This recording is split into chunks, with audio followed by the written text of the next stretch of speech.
Welcome to Prabha ஜிவிடி 360. இந்த வீடியோவில் பார்த்தீங்கன்னா time and work book sums பார்க்கலாம். 7th மேக்ஸில் வந்து ஃபஸ்ட் டேர்மில் இருக்குது. டிஎன்பிஎஸ்சிக்கு டைம் அண்ட் ஒர்க் வந்து டாபிக் கண்டிப்பாக இருக்குது. நம்ம புக்கில் இருக்க சம்ஸ் மேக்ஸிமம் பார்த்தாவே இந்த மாடலில் கேட்பாங்க. நம்ம வந்து புக் சம்ஸ் பார்க்கலாம். ஃபஸ்ட்டு எடுத்துக்காட்டு 4.1. ஒவ்வொரு வீடியோவிலும் வந்து 5 சம்ஸ் பார்க்கலாம்.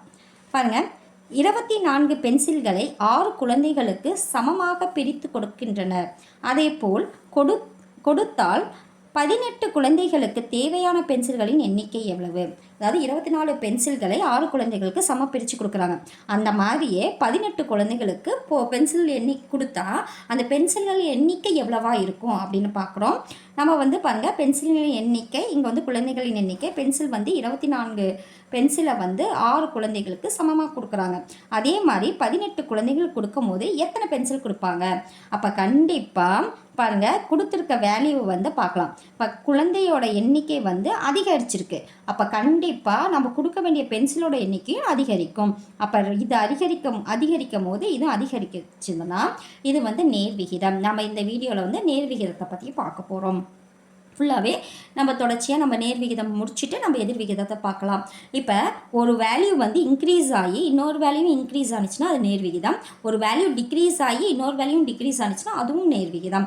ஒரு வேல்யூ இன்க்ரீஸ் ஆகி இன்னொரு வேல்யூ டிக்ரீஸ் ஆனிச்சு மாற்றி வந்ததுன்னா மட்டும்தான் அது எதிர்விகிதம். அப்போ இது பார்த்திங்கன்னா நேர்விகிதம். இப்போ நேர்விகிதம் வரும்போது கொடுத்துருக்க 2 வேல்யூ எந்த சைடு கொடுத்துருக்காங்களோ அதை தலைகீழாக எழுதிக்கணும். அப்போ 18/6 × 24, 18/6 × 24 = x. அப்போ இது 6 வந்து 6வது வாய்ப்பாடில் அடிக்கும் போது இது 1 தாட்டி, இது 4 தாட்டி. 18 × 4 72. அப்போ 72 பென்சிலில் வந்து 18 குழந்தைகளுக்கு பிரித்து கொடுக்குறாங்க. இதே ஃபார்முலாவில் பாருங்கள், x1/y1 = x2/y2. இப்போ x1 அப்படிங்கிறது கொடுத்துருக்க 2 வேல்யூ வந்து x1 y1 எடுத்துக்கிறோம். ஒரு வேல்யூ மட்டும் கொடுத்துட்டு இன்னொரு வேல்யூ கொடுக்கலனா அது y1 y2ன்னு எடுத்துக்கிறோம். அப்போ x1 பார்த்திங்கன்னா 6, y1 வந்து 24, x2 வந்து 18, y2 பார்த்திங்கன்னா நமக்கு கண்டுபிடிக்கிறோம். அப்போ 6/24 = 18/y2. அப்போ இது கேன்சல் பண்ணும்போது இது 1 தாட்டி, இது 4 தாட்டி. இதை மாற்றி கிராஸ் பண்ணும்போது பாருங்கள், 1/4 = 18/y2. இது இங்கேயும் மல்டிப்ளை பண்ணும்போது 1 × y2 y2. அப்போ 18 × 4 72. அப்போ ஆன்சர் வந்து 72. அடுத்த சம் பார்க்கலாம். பாருங்கள், எடுத்துக்காட்டு 4.2. பாருங்க, ஓகேவா? 15 அட்டைகளின் மொத்த எடை 50 கிராம் எனில் அதே அளவுடைய 2 கிலோகிராம் எடையில் எத்தனை அட்டைகள் இருக்கும்னு கேட்டிருக்காங்க. அப்போ 15 அட்டைகள் சேர்த்துனா அதோட எடை பார்த்திங்கன்னா 50 கிராம். அப்போ 2 கிலோ ஒரு எடை வருதுன்னா அதில் எத்தனை அட்டைகள் இருக்கும் அப்படின்னு பார்க்குறோம். பாருங்கள், அட்டைகள் வந்து 15 அட்டைகள் இருக்குது. அதோட எடை வந்து 50 கிராம். இங்கே வந்து 2 கிலோகிராம் வந்து எடை கொண்டுட்டு வராங்க அட்டைகளை. ஆனால் அதில் எத்தனை அட்டைகள் இருக்கும் அப்படிங்கிறது கண்டுபிடிக்கணும். கண்டிப்பாக கிராம் இங்கே இருக்குது, இங்கே கிலோகிராம் இருக்குது. இது வந்து நம்ம வேல்யூ மட்டும் பார்த்துடக்கூடாது. 50லேருந்து 2.5க்கு குறையுதுன்னு நம்ம பார்க்கக்கூடாது. இங்கே கிராம் இருக்குது, இங்கே கிலோகிராம் இருக்குது. அப்போ 1 கிலோ பார்த்திங்கன்னா 1000 கிராம்னா இதில் 2 கிலோ வந்து 2000, இதில் அரை கிலோ வந்து 500. அப்போ மொத்தம் 2500 கிராம் இருக்கும். அப்போ இங்கே வந்து எவ்வளோ வருது? 2500 கிராம். அப்போ 50லேருந்து 2500 அதிகமானுச்சுன்னா கண்டிப்பாக அட்டையும் அதிகமாகும். அப்போ இது நேர்விகிதமாகவே எந்த சைடில் வந்து 2 வேல்யூவும் கொடுத்துருக்காங்களோ அதை தலைகீழாக எழுதிக்கிறோம். அப்போ 2500/50 × 15 இது 0 கேன்சல். இது 5ஆல் வகுக்கும் போது 1 தாட்டி, இது 3 தாட்டி. அப்போ 250 × 3. அப்போ 250 × 3 750 அட்டைகள். இதே ஃபார்முலாவில் போகிறதா இருந்தால் x1/y1 = x2/y2. எந்த வேல்யூ கொடுத்துருக்காங்களோ அந்த சைடு x1 y1. அப்போ இது x1, இது x2. இந்த பக்கம் பார்த்திங்கன்னா y1, இது y2. இதை சப்ஸ்டியூட் பண்ணுறோம். பாருங்கள், x1 வந்து 50/x2, y1 வந்து 15, x2 வந்து 2500/y2 வந்து நம்ம கண்டுபிடிக்கிறோம். இது வந்து 5 டேபிள் இது 0 கேன்சல் ஆகிடுது. 5 டேபிள் அடிக்கும் போது 1, இது 3 டைம்ஸு. y2 = 250 × 3 750 அட்டைகள். பாருங்கள், அடுத்த சம் பாருங்கள், எடுத்துக்காட்டு 4.3 தேர்ட் சம் பார்க்கலாம். அன்பு 2 நோட்டு புத்தகங்களை 24க்கு வாங்கினார். அவர் அதே அளவுள்ள 9 நோட்டு புத்தகங்களை வாங்க எவ்வளோ பணம் தேவைப்படும்? அன்புங்கிறவர் 2 நோட்டு புக்கு வாங்குறாங்க. எவ்வளோ ரூபாய்க்குன்னா 24 ரூபாய்க்கு. அவர் அதே அளவுடைய 9 நோட்டு புத்தகங்களை வாங்கும் போது எவ்வளோ ரூபாய் ஆகும்? அப்போ நோட்டு புத்தகம் அதிகமாகும் போது கண்டிப்பாக ரூபாயும் அதிகமாகும். அப்போ இது ஒரு நேர்விகித கணக்கு. நேர்விகிதம்னா எந்த சைடு வேல்யூ ஒரே மாதிரி கொடுத்துருக்காங்களோ அதை தலைகீழாக எழுதிக்கிறோம். அப்போ 9/2 × 24. இப்போ 2ஆல் வகுக்கும் போது இது 1 தாட்டி, இது 12 தாட்டி. அப்போ 9 × 12 இங்கே 108. இதை ஃபார்முலாவில் பார்க்கலாம். பாருங்கள், x1/y1 = x2/y2. அப்போ எந்த பகுதி கொடுத்துருக்காங்களோ 2 பக்கமும் அது x1 y1 எடுத்துக்கிறோம்.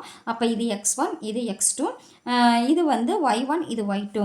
அப்போ 2/24 = 9/y2. இது 2 டேபிளில் கேன்சல் பண்ணும்போது 1, 12 கிராஸ் மல்டிப்ளை பண்ணும்போது 9 × 12 ஆன்சர் 108 ரூபாய். அடுத்தது 4th சம் பார்க்கலாம். எடுத்துக்காட்டு 4.4 ஒரு மகிழுந்து 90 கிலோமீட்டர் தூரத்தை கடக்க எடுத்துக்கொள்ளும் நேரம் 2 மணி 30 நிமிடங்கள். அதே மகிழுந்து 210 கிலோமீட்டர் தூரத்தை கடக்க எடுத்துக்கொள்ளும் நேரம் எவ்வளவு? அதாவது 90 ஒரு தூரம் 90 கிலோமீட்டர் தூரம் கடக்கிறதுக்கு 2.5 மணி நேரம் ஆகுது. அதே 210 கிலோகிராம் கடக்க எவ்வளோ நேரம் ஆகும்னு கேட்குறாங்க. அப்போ கண்டிப்பாக அதிகமாகும். 90லேருந்து 210ங்கிறது அதிகம். அப்போ இது அதிகமானால் மணியும் அதிகமாகும். இங்கே 2.5 மணி நம்ம நிமிடத்தில் நம்ம போகும்போது 2 மணி பார்த்திங்கன்னா 2 மணி 120 நிமிடம், 30 நிமிடம் சேர்த்தும் போது 150 நிமிடம். அப்போ இங்கே 150 நிமிடம் இருக்குது. நம்ம அதை வச்சு போடும்போது இது இன்க்ரீஸ் ஆகும்போது இது இன்க்ரீஸ் ஆகிறதுனால நம்ம தலைகீழாக எழுதுகிறோம். அப்போ 210/90 இன்ட்டு இங்கே 150 நிமிடங்கள். அப்போ 0 0 கேன்சல் ஆகுது. 3ஆம் வாய்ப்பால் அடிக்கும் போது இது 3 தாட்டி, இது 7 தாட்டி, அப்புறம் 7 × 50. அப்போ 3ஆல் இங்கே அடிக்கும் போது இது 5 தாட்டி, இது 0. அப்போ 7 × 50 350 வரும். இது நிமிடத்தில் வரும். நம்ம ஹவர்ஸில் கண்டுபிடிக்கிறதுனால 60ஆல் வகுக்கிறோம். இது கேன்சல் பண்ணோன்னே 35 6ஆல் வகுக்கும் போது 5 6 30, மீதி 5. அப்போ 5/6 பின்னத்தில் இருக்குது. இதை நம்ம மினிட்ஸில் பண்ணும் போது இன்ட்டு 60ஆல் பெருக்கும் போது இதை 1 தாட்டி, இது 10 தாட்டி. அப்போ 5 × 10 50 மினிட்ஸு.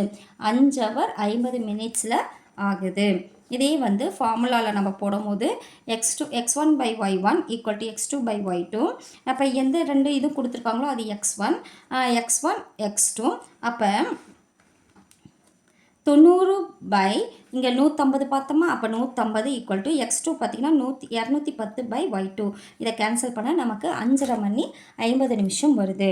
கடைசி சம் பார்க்கலாம். 5th some. இதே பாருங்கள், பயிற்சி 4.1 கோடிட்ட இடங்களை நிரப்புக. 8 ஆப்பிள்களின் விலை ரூபாய் 56 எனில் 15 ஆப்பிள்களின் விலை. 8 ஆப்பிள்களோட விலை 56னா 12 ஆப்பிள்கள் கண்டிப்பாக ஆப்பிளோட எண்ணிக்கை அதிகம் ஆகிறதுனால கண்டிப்பாக ரூபாயும் அதிகமாகும். அப்போ இது ஒரு நேர்விகிதம். நேர்விகிதம்னா கொடுத்துருக்க வேல்யூவை தலைகீழாக எழுதணும்.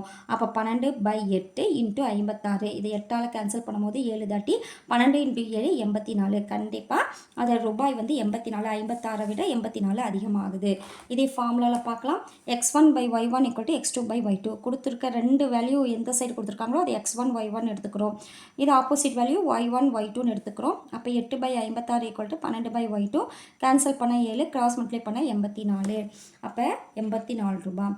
இந்த வீடியோவில் பார்த்திங்கன்னா 5 சம் பார்த்துருக்கோம். இதே மாதிரி ஒவ்வொரு வீடியோவில் 5 சம்ஸ் பார்க்கலாம். புக் சம்ஸ்லாம் நம்ம முடிக்கலாம். கண்டிப்பாக உங்களுக்கு பயனுள்ளதாக இருக்கும். நன்றி.